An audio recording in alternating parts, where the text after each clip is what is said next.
Salve, salve, meus amigos! Salve, Rafael Roque! Acabou! É tetra! Não é tetra. É hexa, porém bi-consecutivo. Golden State Warriors, campeoníssimo, com vassoura, com varrida, 4-0 em cima do Cleveland Cavaliers. Impressionante, hein, Rafael Roque? Impressionante, né? Passou o carro. Total. Jogos incontestáveis, assim, né? A superioridade que já era, a gente falou isso até depois do jogo 3. A qualidade, a diferença ficou muito, né, muito clara nesse jogo, então, assim, foi uma coisa impressionante. Depois daquele jogo 1 que foi equilibrado, que Sim. o Cleveland podia ter vencido, o Cleveland deu uma descida na série. Apesar disso, parabéns demais pro LeBron, né? Uma série impressionante. Foi impressionante. Playoff inteiro, né? Uma coisa incrível, mas o Golden State, acho que a gente vai conviver com essa realidade aí um tempo. É verdade. Tá de parabéns o Golden State Warriors agora. Podia ter uma atualização aqui, né? Podia. Vamos deixar os pedidos, inclusive. Quem trouxe, né? Quem nos presenteou com isso aqui, o nosso amigo Adriano Albuquerque, está em Chicago. Olha aí, o UFC. Para o UFC. Pode trazer uma nova, né? Pode. Pode perfeitamente trazer uma atualizada para o nosso Acho que queria cenário. até te falar, Adriano, se você quiser, já que você está nos Estados Unidos, pegar um aviãozinho, dar um pulo em Oakland para comprar uma lá original, na Califórnia, autografada. É isso, vai na festa, sim. Vai na festa, na parada lá de carro de bombeiros. Fala com o Duran que a gente pediu, ele conhece. Ele é tranquilo, ele né? Assiste. Você acha que se disser o nosso nome... Ele assiste aqui. Eu acho que é de boa. Mas tá de parabéns o Golden State, a gente vai ter a flâmula atualizada para a temporada que vem. Tô prometendo aqui que eu não posso cumprir, obviamente. E a gente pediu para você mandar lá no Twitter pra gente algumas perguntas para a gravação do programa desse sábado, o programa que encerra aí a temporada. A gente vai continuar aí, daqui a pouco a gente fala mais sobre novidades aí do programa. E a galera começou a mandar alguns temas. Primeiro tema que foi o José Corrêa que mandou perguntando sobre a arbitragem, né? Se o Scott Foster recebe o anel de campeão ali pelos serviços prestados. Acho que a gente pode pular esse tema, né? Apesar dele ele provavelmente está citando até por uma questão Isso, passada, claro. a série contra Houston e tudo mais, mas assim, 4-0. e a gente já falou isso bastante, acho que assim, não dá, acho que é uma superioridade bastante estabelecida, até por outros motivos, no caso do Houston, até a lesão do Chris Paul, Isso, enfim. É um tema que a gente já debateu bastante, acho que a gente pode pular essa. A arbitragem, acho que dessa vez a gente pode pular, apesar de eu também achar que a arbitragem Sim, muito errou, ruim, né? Fique claro. Errou e favoreceu o Golden State no início da série, enfim, tudo isso. Mas vamos para... Bolinha. Bola quicando. E aí a galera mandou algumas questões que acho que tem muito a ver com o que foi debatido nessa partida número 4, já com a série que estava decidida, né? Já todo mundo sabia que o Golden State ia ser campeão. Qual virou o grande debate? Quem seria o MVP das finais? E aí o prêmio foi entregue para o Kevin Durant, apesar da grande atuação do Stephen Curry no jogo 4. E aí, por exemplo, o Vitor Alves manda, o que vocês acharam do MVP?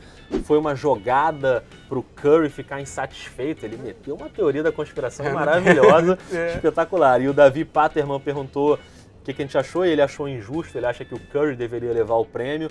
O que você acha, Rock? Ficou em boas mãos? Cara, acho que ficou. Sobre essa primeira pergunta aí, essa teoria da conspiração, houve um papo o contrário, que deram pro Durant porque ele precisa mais, ele tem um pouco mais dessa vaidade, e senão ele podia pensar em sair, para ficar seu destaque isolado, enfim. Eu também acho que isso não é uma bobagem. Não, mas é uma bobagem. No prêmio em si, merecido, né? Acho que foi mais pelo que, como você estava falando, o jogo 4 já era meio... A vaca já tinha ido pro brejo, eu acho que o jogo 3 foi muito decisivo, né? O Durant botou a bola embaixo do braço e resolveu. E o Curry teve uma situação bem abaixo da média. Então, acho que ali acabou definindo a votação.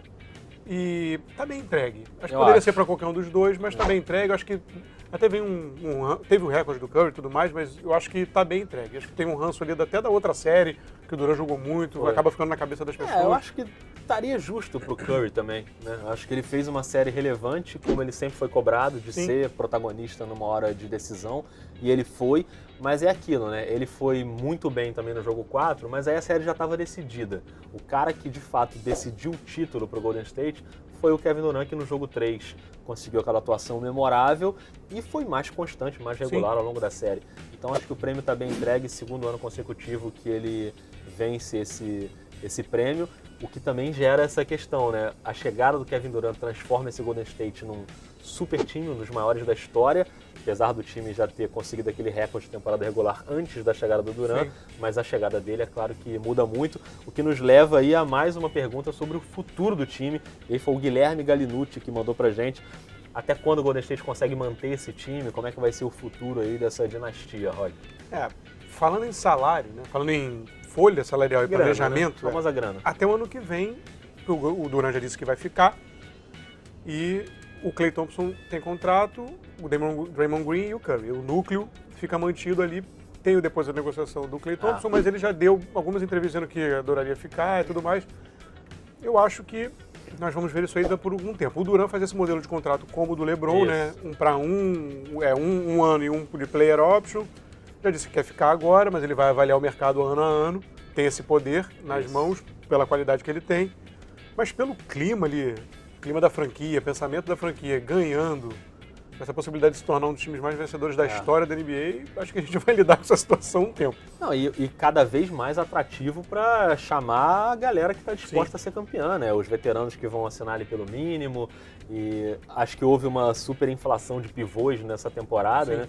Você tem ali Zaza Pachulia, JaVale McGee, o David West, Jordan Bell, Kevon Looney, vários jogadores de garrafão que não teve espaço para todo mundo na hora do playoff. Principalmente em séries em que você não pode usar muito grandalhão, que as trocas defensivas foram um dos grandes temas aí, né, desse playoff, e acaba prejudicando. Então acho que vai ter uma certa limpa ali, alguns vão sair, vão ser trocados, jogadores de perímetro vão chegar, acho que o Golden State vai precisar reforçar o seu perímetro, acho que ficou alguma coisa esquisita ali, o Caspi acabou saindo, se machucou e abriu espaço para o Quinn Cook jogar, o Quinn Cook não foi tão bem, enfim, o Nick Young, que era uma expectativa de se encaixar bem, também não funcionou muito bem. Acho que agora vai ser meio isso, o núcleo está mantido e eles vão na periferia ali para tentar reforçar ainda mais. Né? E o General Manager já disse que ele pretende rejuvenescer um pouco o elenco. Bom. Porque se você for pensar, passa justamente por essas peças, né? O Caspi, que já tinha saído, rejuvenescendo com relação ao início da temporada passada, dessa temporada.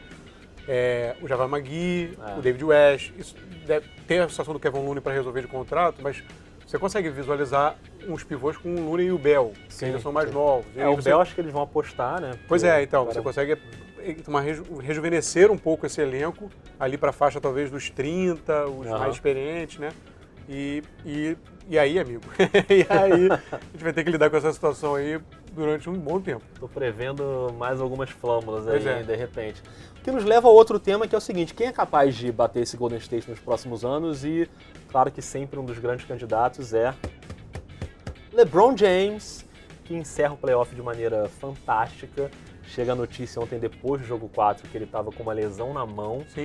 Que, aliás, não vamos também passar a mão na cabeça dele, porque essa lesão na mão é porque ele deu um murro num quadro depois do jogo 1. Entendo a frustração. Só reforça o quanto foi frustrante aquele jogo 1 com todas as lambanças. Ele até na hora de justificar a frustração, ele fala da arbitragem e tal, mas tem a frustração de J.R. Smith também do que aconteceu ali.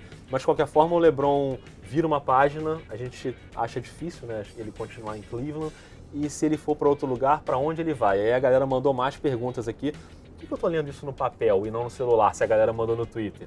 Porque tem um celular aqui e outro aqui, amigo. Esse programa aqui é gravado em celular. Raiz, amigo. Raiz, mas com aquela tecnologia maravilhosa. Então a gente está aqui no papelzinho para dizer, por exemplo, que o Davi Santana mandou a pergunta de $1 milhão. Para onde vai LeBron? E o Murilo Belletti falou, LeBron, acho que ele fica no leste, no Filadélfia. Tem salário, tem cap salarial ali, teto salarial para isso. Esse vai ser um bom debate. Antes, um parênteses, é uma pergunta de muito mais de $1 milhão. Né? Essa é uma pergunta, né? Só $1 milhão, milhões, mas enfim. Até a gente... Acabou aqui meu papel, então tá? joga. Tchau. Olha, ele voltou. Ele voltou. O Bob Marks, um jornalista muito conceituado, que ele entende muito de folha salarial nos Estados Unidos, ele já foi general manager, ele estava comentando que, de forma mais simples, a gente está lidando com 3 destinos para o LeBron. Que são os times que tem cap e ele, em teoria, iria. Que é o Cleveland, que ele ficaria, porque aí poderia recontratá-lo, o Lakers e o Sixers. Esses seriam os 3 que, assim, é direto, não depende de ninguém. Os outros que estão falando aí, os Rockets, Celtics, chegaram a falar em Knicks ou Miami, mas eu acho isso meio já... Vamos tirar esses, vamos tentar, porque senão todo mundo quer o LeBron. Verdade. Então, assim... Esses dependeriam de uma boa vontade ou de uma possibilidade do Cleveland tentar ter alguma coisa em retorno. Diante da saída dele inevitável. O que também não é descartado. Mas aí então, partindo primeiro para os diretos, o Lakers me parece ser o destino mais provável. Antes, um parênteses, as coletivas do LeBron, as 2 últimas declarações dele são assim, tipo, tchau, vou embora, não vai ter... Falando que prefere gente... além de talento, tem que ter uma Mentes cabeça. interessantes, E, tipo, não dá pra não pensar no J.R. Smith quando ele fala disso. Toda característica de despedida, né? Isso, Coletivo. Mas disso também que depende da família, enfim. Claro. Mas o Lakers é o destino mais natural. Ele tem esse desejo de brilhar numa franquia histórica de peso, seria uma coisa inacreditável. Mercado grande. Mercado grande, o LeBron nos Lakers, trazendo o título de volta, mas enfim, seria sensacional.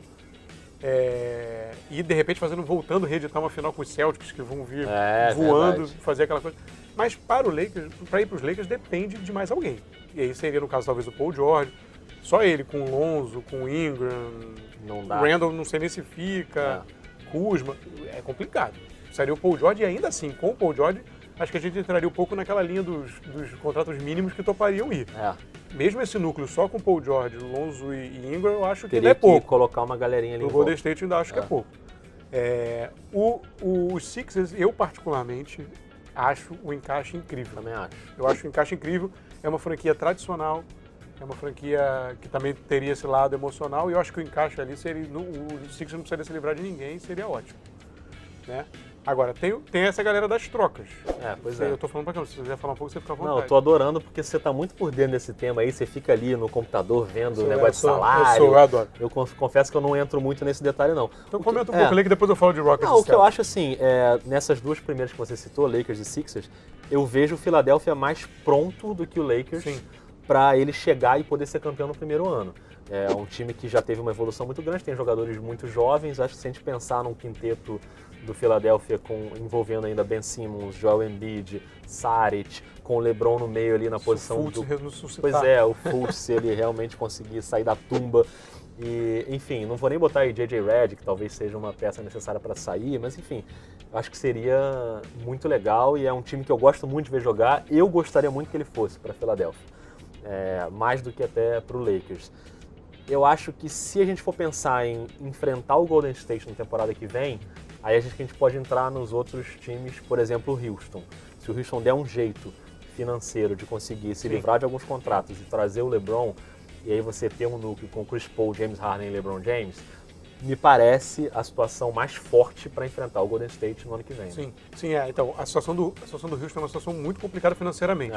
Ele precisa, por exemplo, ele precisaria incluir o Eric Gordon numa troca com o Cleveland, o que para o Cleveland é um talento num salário super razoável, em torno ali de 14 milhões, então seria uma boa, com alguma escolha. Teria que renunciar ao Ariza, né, porque não tem como acomodar, e você ainda teria que se livrar daquele contrato inacreditável do Ryan Anderson, que ele teria que mandar para algum lugar com alguma escolha ou envolver um terceiro time numa troca. Que elefante esse contrato, hein? 20 milhões mais 2 temporadas, é 40 milhões no total. É difícil, mas o general manager do Houston é bem habilidoso e conhecido por essas coisas, e eu acho que para ter o LeBron, passa muito pela vontade do jogador. Isso. Se o LeBron fala só, pro Cleveland, eu quero ir para Houston. O Cleveland vai querer capitalizar alguma coisa, você vai, enfim, e aí o Houston pode, com o núcleo, Harden, 4, 5 anos de contrato, Chris Paul, 4, 5 anos de contrato, e o LeBron, aquele 1 para 1, você abre mão das escolhas de draft até o inferno. Você abre porque esse núcleo vai te levar e você não precisa de escolha de draft. Então, assim, dá pra fazer. Mas vai passar pela vontade do jogador. Como aconteceu com o Chris Paul, por exemplo. O Chris Paul chegou no Clippers e falou, eu quero ir pro Houston. E aí foi aquela troca surreal que foi todo mundo pra lá e veio o Chris Paul. O Celtics, apareceu essa opção aí que ficou um negócio... Se ele fosse pra lá, é uma coisa, né? Aquele time que já é... Eu não sei se eu gostaria. Então, eu gostaria muito do Danny Ainge falar assim, não, obrigado. Ia ser muito legal. Exatamente isso. Ia ser muito legal. Porque o Celtics, assim, é um time que foi muito bem esse ano, com os jovens, com o Jason Tatum, com o Jaylen Brown, surgiu um Terry Rozier meio do nada aí, e tem a volta do Kyrie Irving e do Gordon Hayward para a temporada que vem. Já é assustador esse Boston Celtics. E eu acho que seria muito legal o Boston Celtics chegar a ser uma potência da NBA, por esse processo todo que o Danny Ainge montou ao longo de vários anos. É uma coisa de mérito, né? Com paciência, sem ter que, entre aspas, eu vou usar bastante aspas, apelar para o LeBron James. Então acho que seria mais legal ele ir para o Philadelphia, por exemplo, e ter um embate aí Philadelphia e Boston, né? Nossa, no leste, com o Cleveland fora do playoff, provavelmente, né? Se ele sair. Porque ainda passa pelo seguinte, o Cleveland provavelmente exigiria numa troca algum deles, ou mais de um, de Jaylen Brown Tatum. Exatamente. E Hayward, e falam em Kyrie Irving, mas eu sinceramente acho que o Cleveland não pegaria o Irving de volta com mais um ano de contrato.